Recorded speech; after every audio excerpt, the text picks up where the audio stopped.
बोलेंगे ये पत्र कबीर साहिब की बाणी बंद कर, ऐसा ही दिखेगा ये भव्य कबीर रमरक लहर तारा। ये लहर तारा बनाने का इंतजार है। ब्लॉक के पत्थर कबीर साहिब की बानी। ये कबीर साहब का मंदिर बन गया है और यह है माटी भी वही कुमार, वही सहज समाधि की सरल विधियों को झुकाती साधना की इसी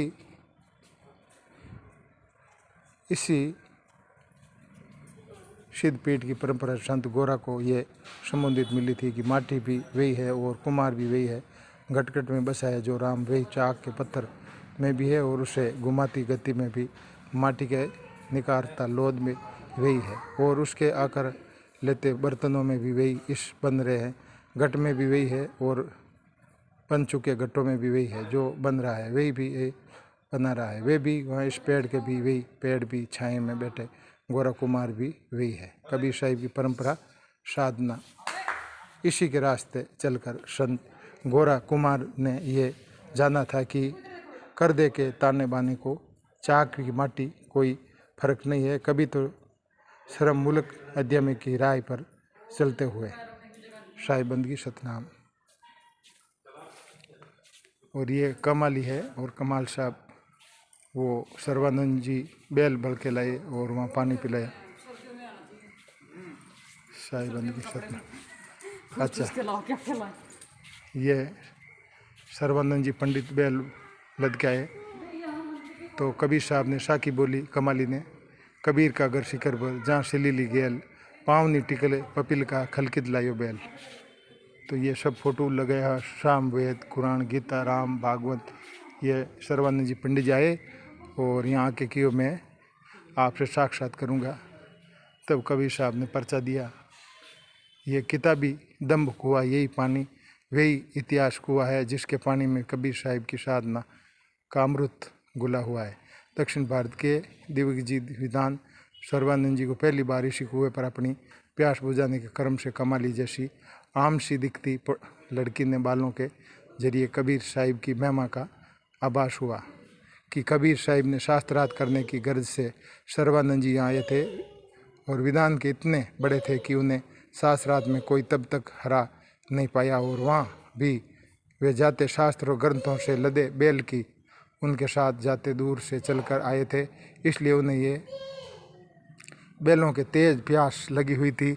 तो यहाँ कुआं देखा तो रुक गया। उस समय कमाली यहाँ पानी भर रही थी। उन्हें पानी पिलाने की याचना की और कमाली ने उन्हें प्रेम पूर्वक पानी पिलाया था। प्यास बुझाने जाने पर सर्वानंद जी को अपना मकसद याद आया और उन्होंने कमाली से कबीर साहिब के घर का पता पूछा।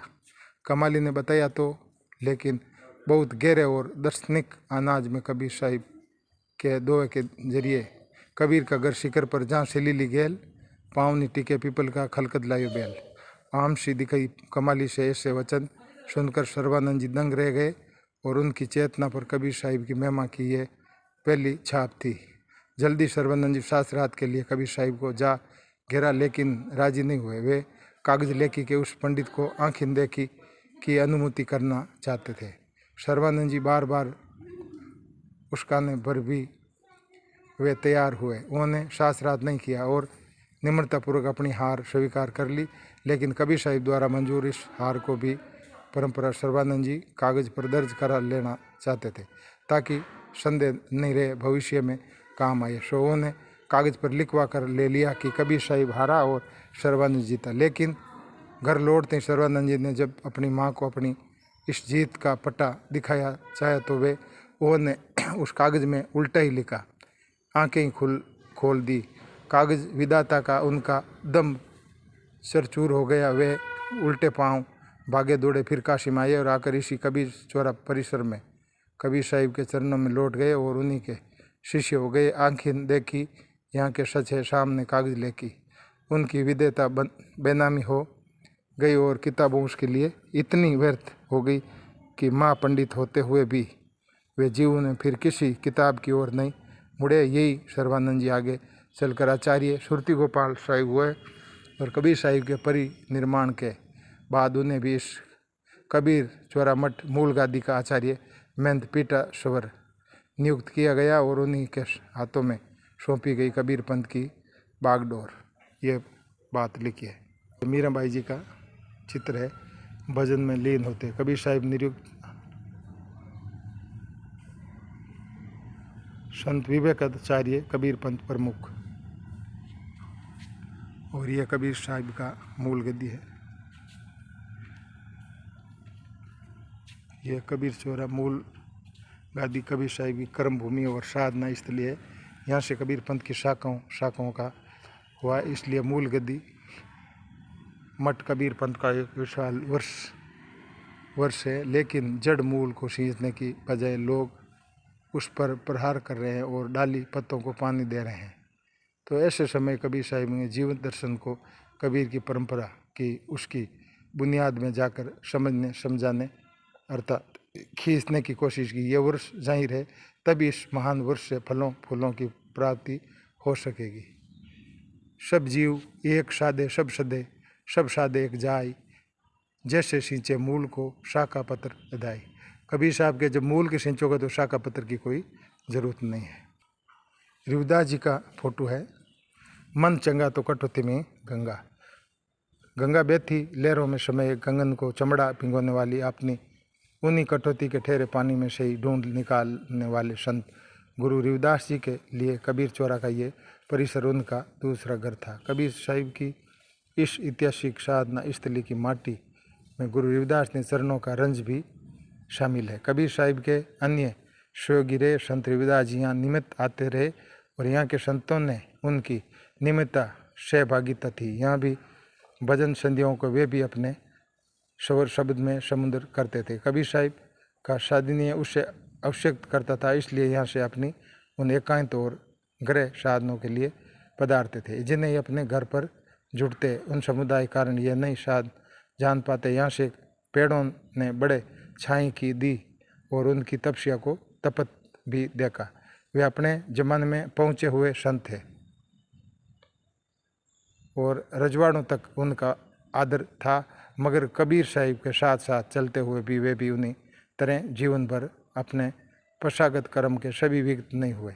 जीवन भर वे जूते गांठते और रहे, जूते बनाते थे और आमजन के सामने शर्म की प्रतिष्ठा का आश्चर्य प्रस्तुत करते रहे। कबीर साहिब के हर धार्मिक आध्यात्मिक अभियान में उन्होंने कंधे से कंधा मिलाकर उनका साथ दिया।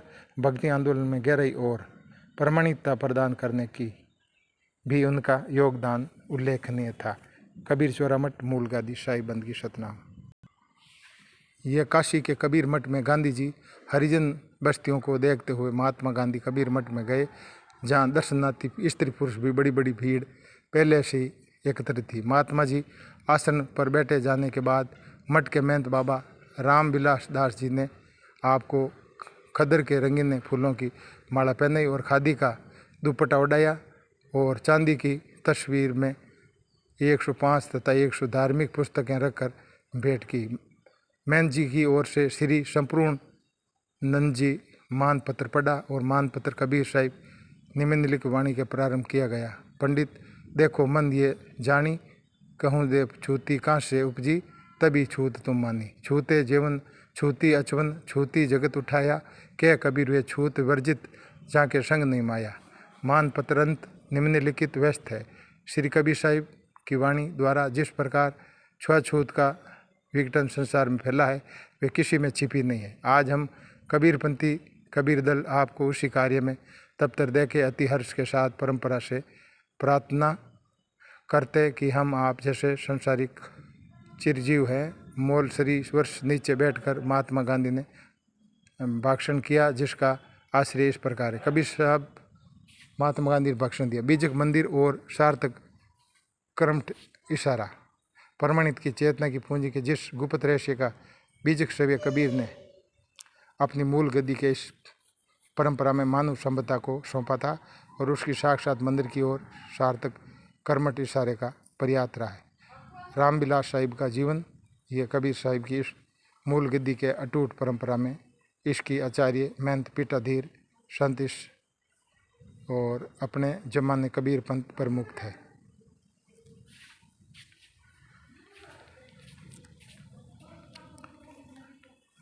प्रेरणा मिली तो इसी सिद्ध पीठ से कबीर चौरा मूल गद्दी बहु अव्ययी प्रेरणा का अध्यक्ष श्रोत्रा मानुष को मुकम्मल मनुष्य बनाने वाली तमाम कोशिशों, समाज में संग्राम समाना स्थित करने वाले संप्रदाय अभियंत को सभ्यता नमक बरकरार रखने वाले असंख्य संकलों को अपनी जीवटता का दैनिक बल यही मिलता रहा। जीवन में शुभम अवतरणा के प्रति संकलित विभूतियों को संबल सदा यही से मिला।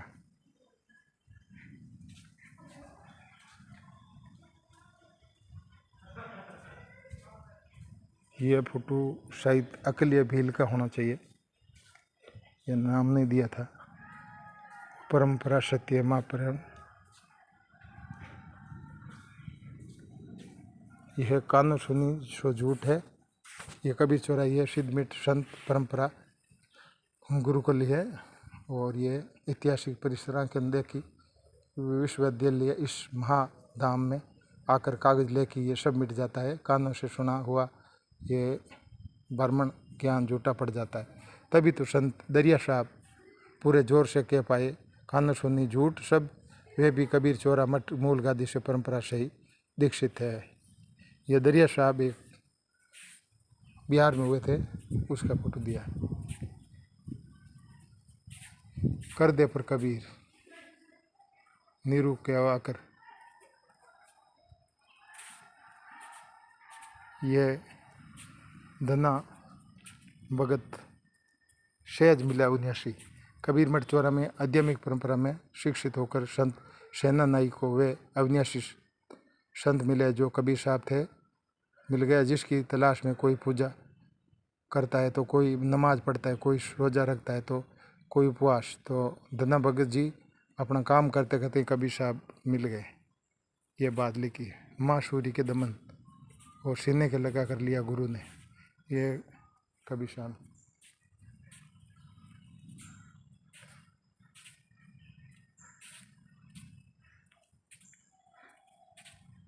और ये राजा रानी देखो, क्षमा मांगने राजा रानी आए नंगे पांव।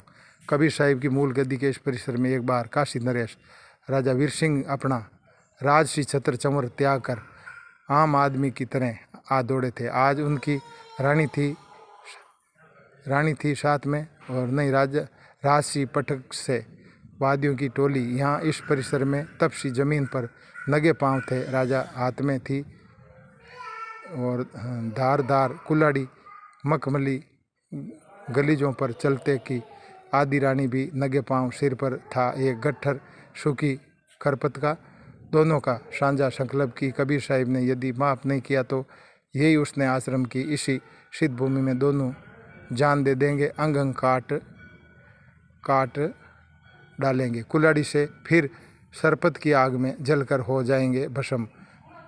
अपराध ही था कुछ ऐसा प्राणों की आहुति के कम भी सहजा नहीं हो सकते। एक पहुँचे हुए संत का आखिरी दिल जो दुखाया। राजा ने पहले कबीर साहब का दिल दुखाया तो माफ़ी मांगना आया।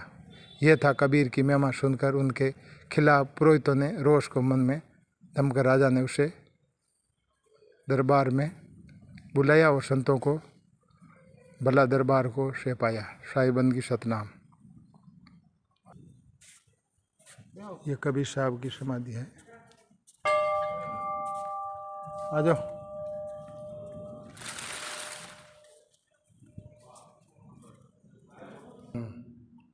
ये कबीर साहब का मूल गद्दी पंथ मठ है।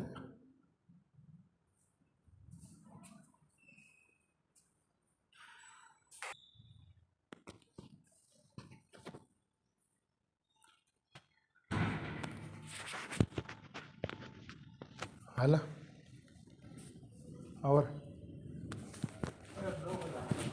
ले मैं बताऊँ ले खुला ले संता को लावा।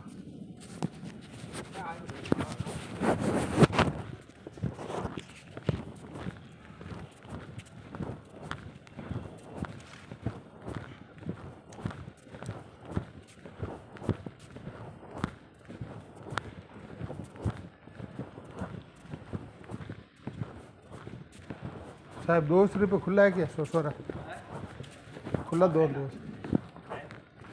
दो।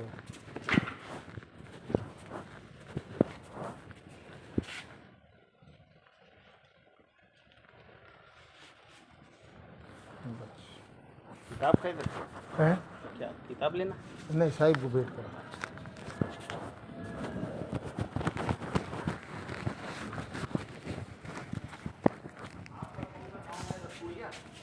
सोहेला गांव है, माधुदास जी वाला, जानता हूँ।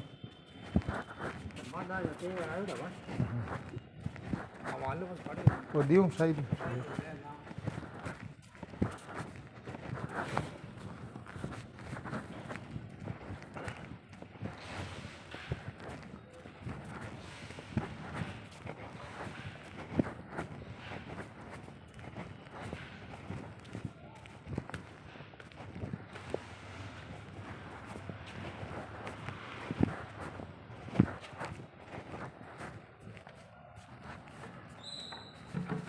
साहिब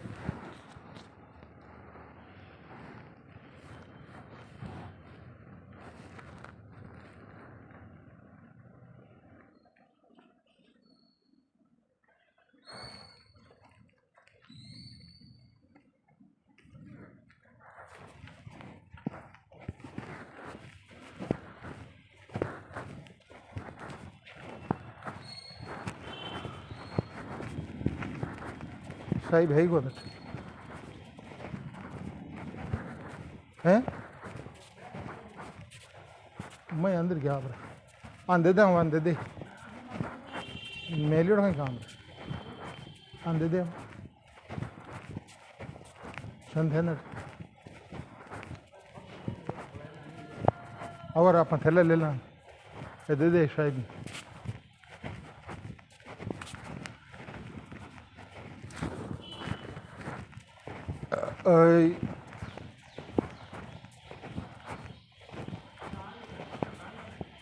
भले ऑन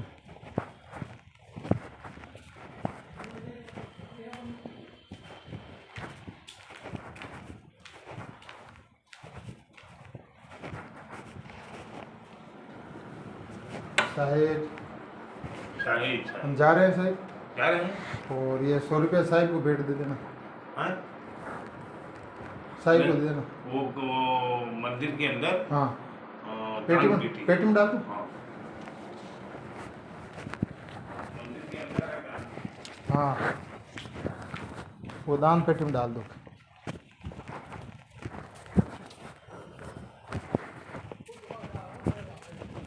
कटे अठे नहीं